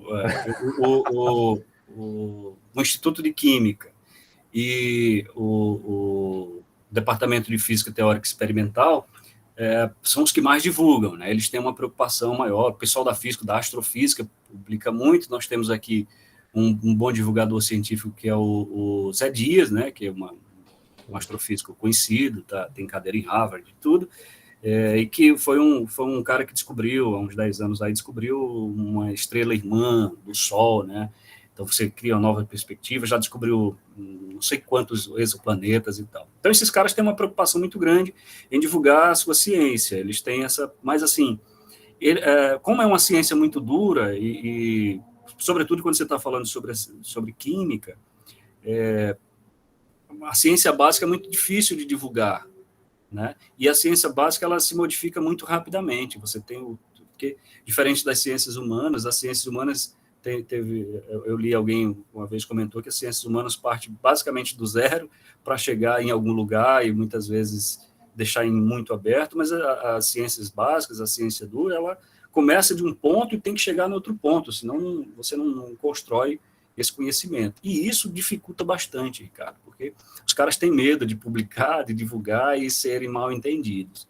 Mas ela é bem assim. O que a gente tem feito aqui é o caminho batendo nas portas daqueles que querem divulgar mais, e a partir dessa divulgação a gente acessar esses outros que vão se abrindo aos poucos. Por isso que a gente tem conseguido, né? Tem conseguido. Agora, quem falou sobre o PIBID... PIBIC, foi o PIBIC. PIBIC, mas olha, o PIBIC, eu acho que o PIBID também, mas, enfim, é interessante demais. Eu acho que foi uma experiência boa que a colega trouxe, porque quando a gente pensa em divulgação de ciência, a gente não está pensando, às vezes, no grande cientista e tal, e aí o técnico, o estudante, né, o mesmo cara da iniciação científica, ele está ali produzindo alguma coisa que gera uma pauta interessante, porque ele tem uma influência, seja na ciência, ou seja, não vou dizer que a iniciação científica, ou seja, aquele estudante de graduação que está se iniciando na pesquisa científica, né, está entendendo como é que funciona, não vou dizer que ele vai mudar a ciência, mas ele pode trazer contribuições que tenham impacto na sociedade. Tem impacto na sociedade, tem pauta, gera discussão, gera assuntos que interessam a todo mundo, tanto a instituição quanto a imprensa. John está com a mão levantada. John, a palavra é sua. Boa noite a todos. Que bom chegar esse momento, esse final. E eu digo que já aprendi muito, além do que eu já tenho. E como eu digo para uns colegas, conhecimento nunca é demais, né? Eu gostaria são duas palavras, duas perguntas. A primeira é, um tempo atrás, sem essa tecnologia que a gente a gente sabe que através de livros, de história, que o homem foi à Lua. Agora, com essa tecnologia, por que eles não vão? Já era para estar a terceira vez que já foi à Lua. Como você pode explicar isso com essa tecnologia? Atrás, a gente não pôde perceber, e com essa tecnologia. A outra pergunta é relacionada ao jornalismo e o entretenimento. O que você tem a falar sobre o jornalismo e o entretenimento que está tendo hoje em dia? Isso, qual é o benefício, por que estão trazendo isso? São essas duas perguntas. Boa noite e obrigado. Obrigado, John. John, eu não sou físico, nem astrofísico, nem astronauta, engenheiro espacial, mas hoje o que a gente vê é que as pessoas já foram à Lua, então, e a corrida espacial ele tinha uma perspectiva muito mais política do que mesmo de uma exploração mais econômica, era muito mais política naquela época, na Guerra Fria e tal. Mas hoje as pessoas já foram à Lua, então elas querem agora ir a Marte. A discussão agora, a SpaceX, né, Elon Musk e esse pessoal está querendo ir para Marte, a discussão é essa. Agora, é preciso dizer, John, que em 60, na década de 60, o homem foi à Lua, mas ele não foi o último aí, né? Acho que eu não me lembro agora de cabeça, mas diversas pessoas de outros países já estiveram lá também. Não foi uma única vez que o homem foi à Lua. Então, a tecnologia vai evoluindo e essa viagem à Lua ela funciona exatamente para você testar outras tecnologias e pensar numa perspectiva de corrida espacial que traga num futuro, e aí está sempre numa ideia, tem sempre uma relação, essa corrida espacial, tem sempre uma relação com catástrofes ou com fim de recursos naturais na Terra, e essas tecnologias avançam nisso. Toda vez que você constrói um caminho que leva a tecnologias num grau muito elevado, como, por exemplo, a corrida espacial, você desenvolve enormes tecnologias que vêm para o benefício da humanidade, né? E aí, como o Bernardo está dizendo, tem uma questão financeira, né? Muito caro viajar para a Lua se você não tem sentido. O que o Elon Musk e outros que estão tentando fazer aí com relação à viagem espacial, o cara quer levar pessoas, né? Estão cobrando aí não sei quantos milhões para uma pessoa dar uma volta, né, fora da Terra, para ver como é que é a Terra lá de fora, e outras pessoas, quer dizer, a gente vai ter missões agora para ver missões tripuladas, está se discutindo missões tripuladas. Aqui mesmo na UFRN tem uma estação análoga que faz testes, né, para simular uma possível viagem em Marte. Sobre jornalismo e entretenimento, John, o entretenimento ele é muito importante, né? Pô, depois daqui, eu provavelmente vou assistir alguma coisa que tem entretenimento, porque eu quero que a minha cabeça relaxe, né? Eu tive um dia puxado, comecei a trabalhar cedo e tal. Então, entretenimento é importante. Quando você coloca o jornalismo de entretenimento, é uma coisa que não é nova, né? Ele sempre existiu de alguma maneira, né? Seja de uma forma ou de outra, ou de jornalistas que se aventuraram pelo colonismo social, ou que vão cobrir eventos e tal, tudo isso. Mas se jornalismo de entretenimento, eu não sei do que você está falando, mas se você estiver se referindo, enfim, a coberturas específicas de eventos de entretenimento, eu acho que isso é importante. Todo jornalismo ele é importante. O que não é importante, John? Não é importante o jornalismo mal feito, né? O jornalismo, desculpe a expressão, mas o jornalismo mau caráter, né? E o cara que tem o conhecimento, né? Que aí o Mohan já dizia para a gente que quando você tem o conhecimento, você tem a obrigação de viver pelo conhecimento, e quando você tem o conhecimento, você não usa esse conhecimento a favor da humanidade, da sociedade.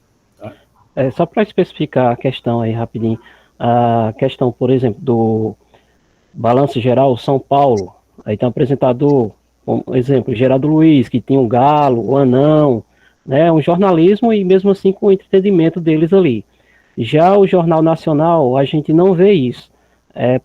Em relação à questão desse entretenimento nesse jornalismo, que vai ser outra pergunta no caso aqui, né? O que você tem a falar sobre essa mudança de jornalismo, esse entretenimento nesse momento, assim, é uma brincadeira assim para divertir, para não ficar mais sério? Olha, John, eu particularmente não assisto, né? Não acho legal. É mais um jornalismo de sensacionalismo do que mesmo de entretenimento. E aí, quando o cara está lá, leva um animal, ou, por exemplo, como aquele Siqueira Júnior, que faz piadas indigestas, né? Uma figura extremamente horripilante, né? Que vai lá e que ataca as pessoas, ataca as minorias, os segmentos minorizados e tal. Aquilo não é jornalismo, John. Aquilo ali é sensacionalismo e o cara é um apresentador de talk show, é um piadista, ele está fazendo brincadeira. Talvez o cara que vai trazer uma notícia, ele esteja fazendo jornalismo, mas o Siqueira mesmo não tá, aquilo não é jornalismo, cara. Aquilo não é jornalismo, aquilo é qualquer coisa, sabe, para vender merchan e tal, mas jornalismo não. Paiva, chegou aqui uma nova pergunta, não sei se você está lendo aí já, de Jéssica. Então, se você quiser ler, Ricardo. Tá, então ela diz, sou uma grande defensora de que as cidades interioranas precisam também receber esse jornalismo científico, mas percebo a dificuldade de acesso da população. Muitas vezes, e como vimos no primeiro dia do simpósio, várias cidades não possuem nenhum tipo de veículo de comunicação. O que fazer para que essa população tenha acesso ao conteúdo do jornalismo científico? Jéssica, essa pergunta é muito boa, Jéssica. Essa pergunta ela é muito boa, mas ela começa muito lá atrás. A primeira coisa... De nada, John. Obrigado você pela pergunta. A primeira coisa, Jéssica, que a gente precisa discutir aí, quando você tem um problema, você primeiro precisa resolver o problema. Que aí você tem uma questão, se você for, não sei se é estudante ou se você é pesquisadora, mas você tem uma grande questão na mão. Jéssica, né? Mestranda, Paiva, em geografia. Uma pesquisadora. Que aí é uma área maravilhosa, viu, Jéssica? Porque aqui na UFRN tem um cara que estuda música e geografia, né? E tem umas pesquisas muito interessantes. A geografia da música. Mas a primeira questão aí se não tem comunicação no interior, não chega nem o jornalismo científico, nem chega nenhum outro tipo de jornalismo. Eu tenho visto muito lá na minha cidade, lá em Apodi, muitos blogs que dão uma informação que na verdade, tentam dar uma notícia, mas não conseguem dar sequer uma informação, que eles assim, acidente com carro e moto. Você vai ler, houve um acidente com carro e moto, não há vítimas, as pessoas foram para o hospital. não sei onde foi, não sei quem foi, às vezes nem o local a gente sabe direito como foi, enfim, e fica por isso mesmo, você fica esperando que depois venha uma outra coisa, e nesse blog não tem. O cara não tem um mínimo de conhecimento sobre as técnicas jornalísticas, que são técnicas mesmo, são básicas, são fáceis de se compreender, e fica coloca um blog, às vezes para monetizar, às vezes para enfim. Então, se você não tem uma comunicação no interior, nem chega o jornalismo científico, nem chega o jornalismo certo e seguro. Então, a primeira coisa a fazer é como a gente poderia ajudar ou buscar soluções para que o interior tenha o jornalismo. Isso é uma coisa, poxa, antiga demais, é um deserto, né? Esse deserto, alguém escreveu sobre isso já, é um grande deserto. Você tem Mossoró, empresas de comunicação, alguns blogs em alguns lugares mais conhecidos, né? E as rádios. E aí você não tem outra coisa. Então, como fazer com que esse jornalismo chegue? Bom, de onde você é, Jéssica? Vamos dizer que Jéssica, que é pesquisadora, é de uma cidade do interior. Jéssica de Tenente Ananias. Lá de Tenente Ananias, lá do Alto Oeste, né? Então, em Tenente Ananias, que é uma cidade pequena, o que Jéssica pode fazer para contribuir com o radialista, com o blogueiro de lá, com o cara que é o influencer, porque agora, influência digital com 10 mil seguidores, toda cidade pequena agora tem, né? Então, o que Jéssica pode fazer para que... E como é que Jéssica vai fazer? De repente, Jéssica vai fazer mostrando para eles determinadas pesquisas que envolvam a sua área, que é a geografia, né? Para mostrar que diz, olha que coisa legal. Que através da geografia você consegue discutir a questão espacial. Então, quando você discute a questão espacial, você descobre que você tem o mundo inteiro às suas mãos e não só que as pessoas às vezes pensam que geografia é mapa, né? Então, pode ser um caminho que você pode fazer. Mas primeiro, Jéssica, como fazer a comunicação funcionar no interior para depois a gente pensar que tipo de comunicação a gente vai fazer lá e aí para depois a gente chegar numa comunicação mais complexa como a de ciência. Paiva, tem uma nova pergunta aqui de José, de John. Antes, no meio lá antes, quando você estava apresentando, fazendo sua exposição, ele perguntou se você podia enviar os slides, tá? Aí depois você pode... Eu vejo aí com... Pronto, com Priscila e qualquer coisa vai lá pelo e-mail. Bom, ele pergunta agora, né, o que você tem a falar sobre o jornal impresso, você acha que por um tempo poderá acabar? Eu acredito que poderá acabar, né? Aquela discussão, né, Ricardo, se o jornal impresso vai acabar, que a gente já fazia em 1900 e tanto, o jornal impresso vai acabar. John, eu acho que ou o jornal impresso, que já basicamente acabou, né? Você tem o quê? Você tem o impresso, você tem uns jornais menores aqui em Natal, mas o grande jornal de Natal é a Tribuna do Norte, que ainda circula, né? E em Mossoró, o jornal de fato, que está ali capengando, infelizmente, que é o jornal que eu colaboro, eu torço muito por esse jornal. Porque, na verdade, as pessoas estão... onde é que as pessoas estão consumindo comunicação, informação? Aqui, no celular, né? Por WhatsApp, por sites, etc. Então, a tendência é que o jornal impresso acabe, mas a empresa jornalística não vai acabar, entendeu? Aquele formato pode acabar.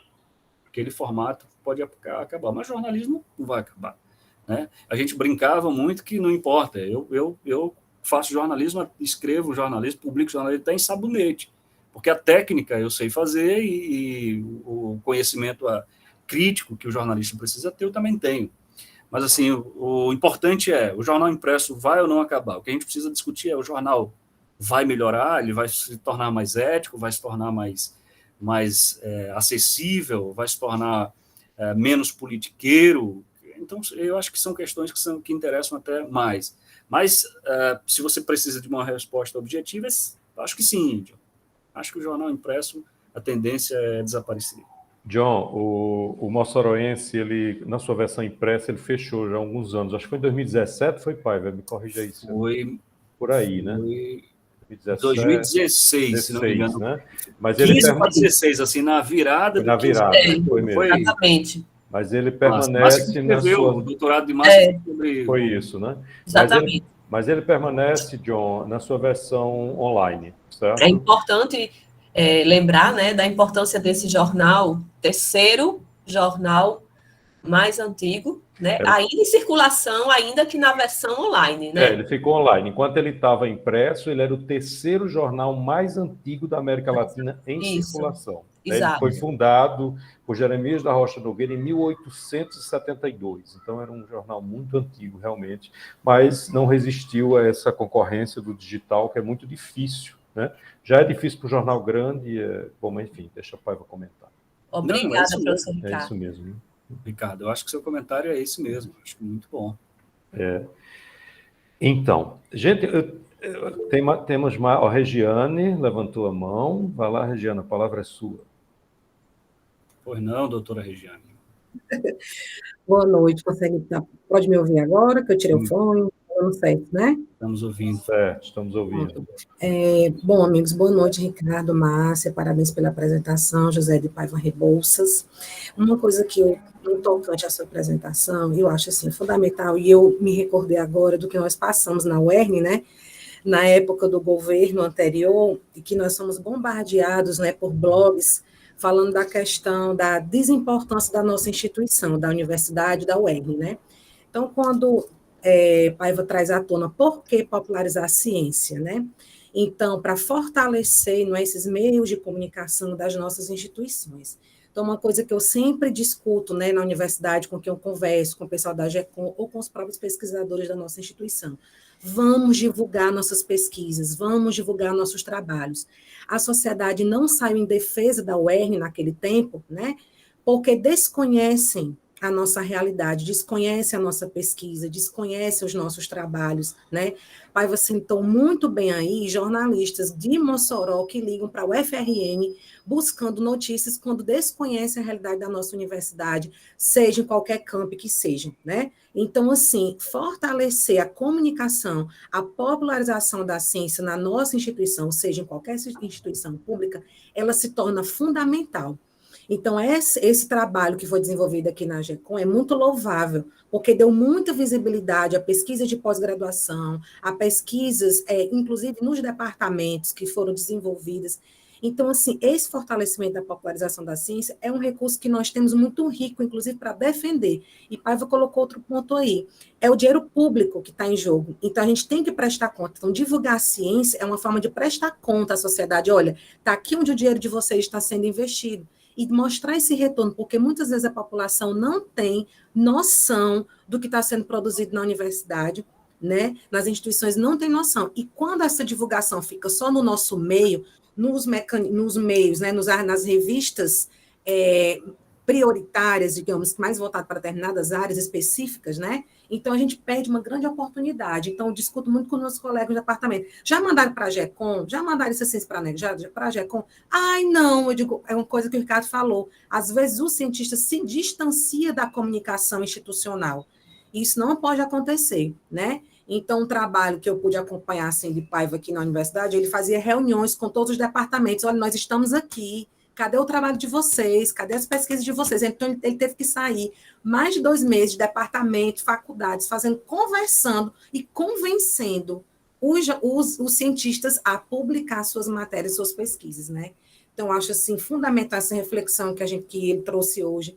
É fundamental para que a gente também, na UERN, possa motivar, né, tanto os pesquisadores como a GECOM também, a correr atrás dessas pautas e defender o nome da instituição, porque a partir do momento que a sociedade conhece as nossas pesquisas, ela também sai à rua em nossa defesa, ainda mais no contexto que nós estamos, né, onde nós estamos sendo bombardeados constantemente, né, e a pandemia, de certa forma, veio salvar, digamos assim, desse todo, a pesquisa no Brasil, né, porque graças, infelizmente, a esse contexto foi que nós saímos da balbúrdia, né, para a salvação da lavoura. Muito obrigada, Paz, pela apresentação, amigos, também, satisfação em revê-los, viu?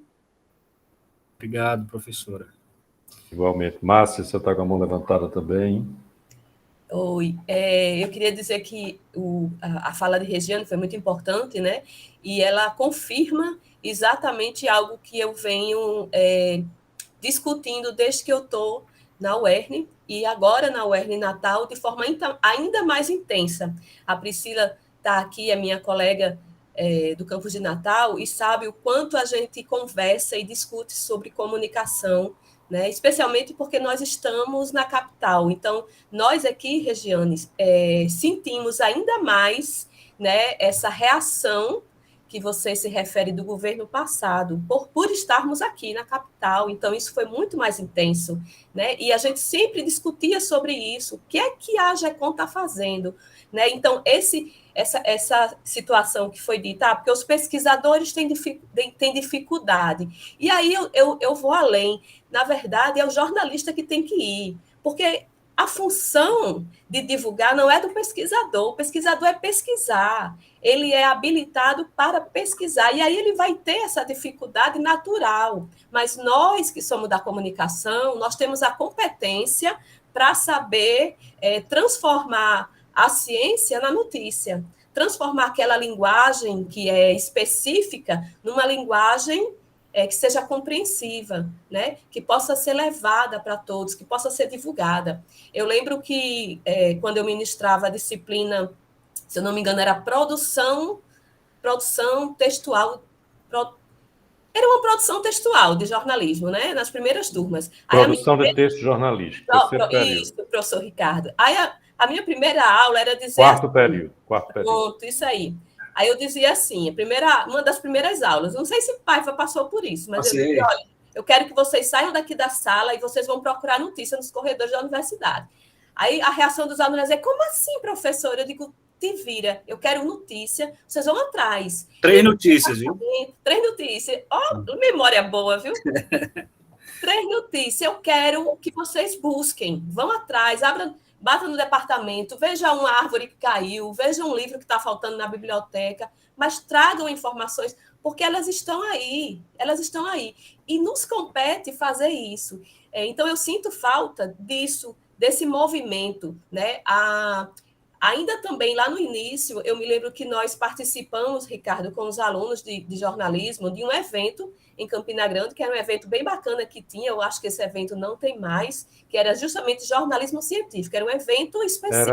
Era daquele Olival, eu me esqueci o nome dele. Mas, enfim, lá da UEPB, que era um evento muito bacana, e a gente levou um grupo de alunos e fizemos alguns trabalhos bem interessantes. E um dos trabalhos me chama muita atenção, até hoje eu recordo dele, que falava exatamente das agências de comunicação dentro das Professor Sidoval. Ou memória boa, eu queria ter um filho assim. E aí, o trabalho do aluno era observar, Paiva, exatamente como a agência de comunicação, né, das principais universidades se posicionava. O que é que era divulgado? O que é que é divulgado no site da UERN? E aí a gente começou a perceber, isso foi de forma muito pragmática, né? A gente começou a perceber que o que sai na página das instituições são notícias de gestão. Não é notícia do que é produzido dentro da universidade, né? Então, isso é uma carência. A impressão que eu tenho é que isso perdura.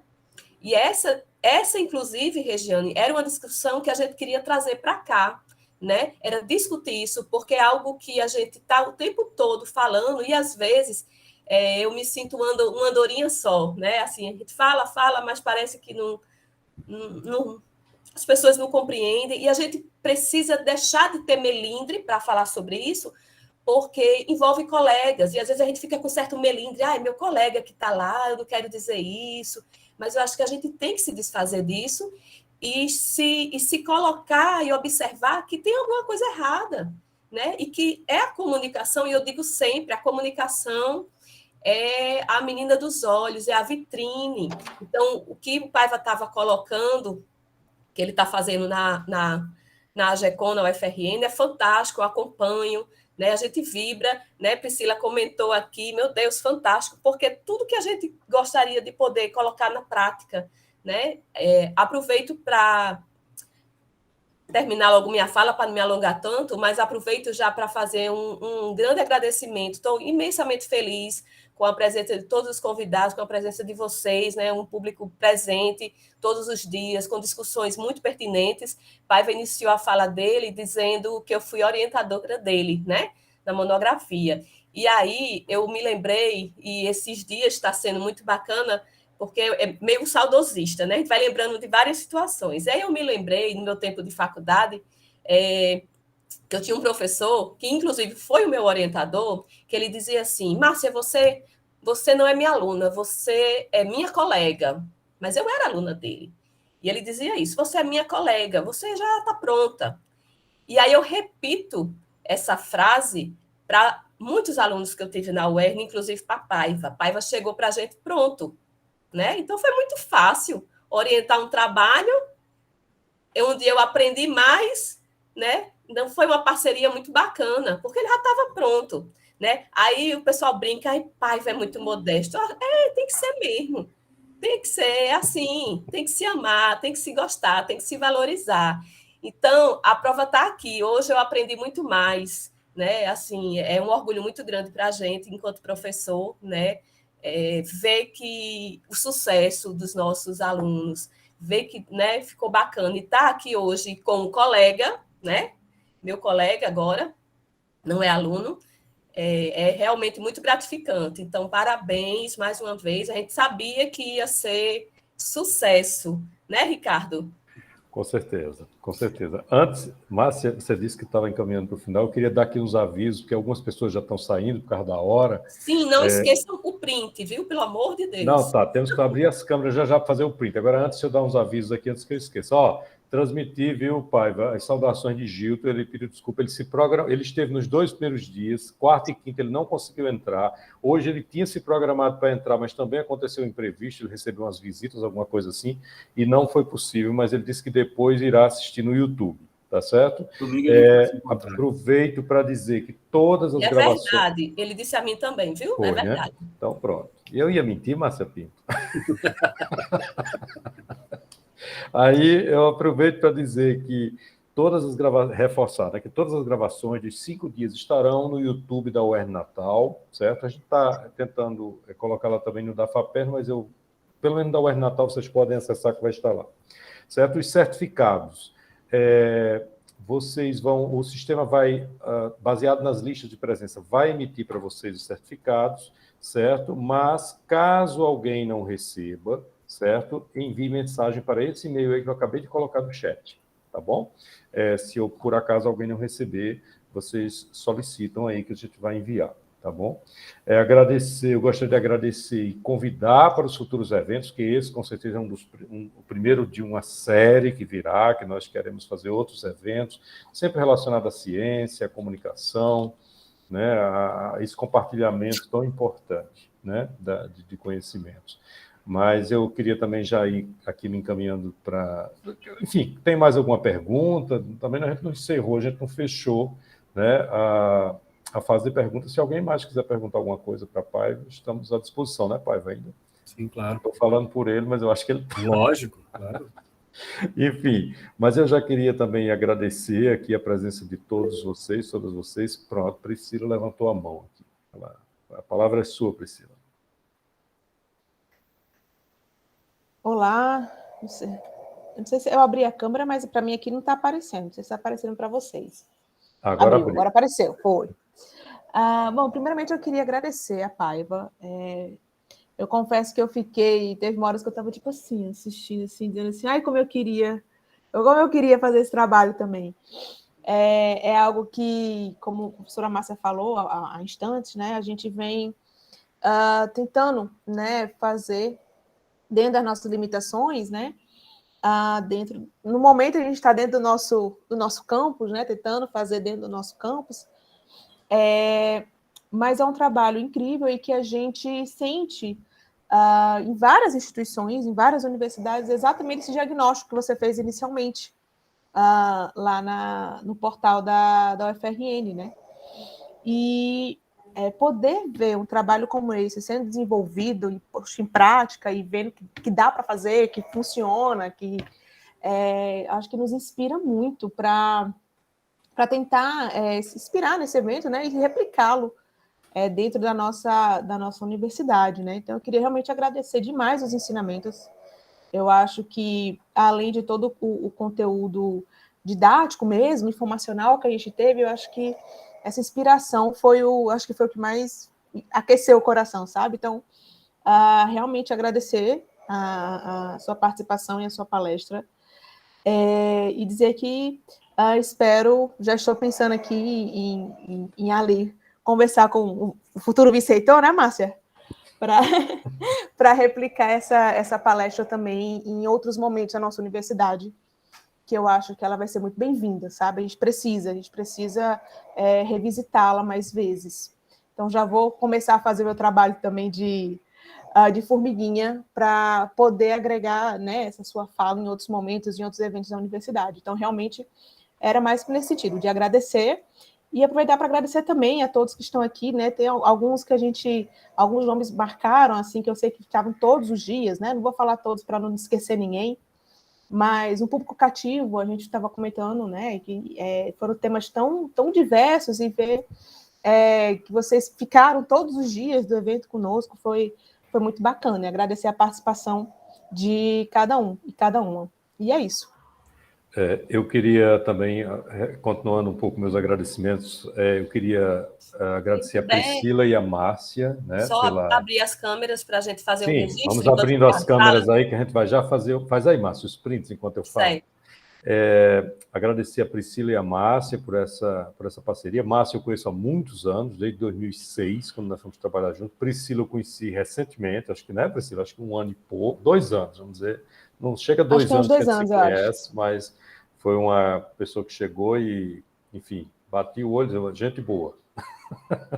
E assim, uma pessoa com quem a gente tem tido uma parceria muito boa, né? E teremos projetos futuros com certeza, né? E esse evento ele veio num momento assim de pandemia, onde a gente tem que estar cada um no seu espaço, em casa, não dá para fazer presencial, está difícil ainda, mas ele com certeza será um de vários que virão, porque agora a gente ficou animado, né? Quer fazer mais. Muito obrigado a todos, muito obrigado a Paiva, que é sempre um prazer encontrá-lo, né? Aproveitar, hein, Ricardo, para a gente aproveitar também para fazer outro convite a vocês. A gente ontem falou sobre o congresso da UERN, e eu também queria falar sobre um outro evento, que também estão com submissões abertas, inclusive, que é a Semana Universitária de Pau dos Ferros. Eu estou mandando aí para vocês o Instagram, e nós temos, em especial, o GT05, que é sobre comunicação, ciência e sociedade. Então,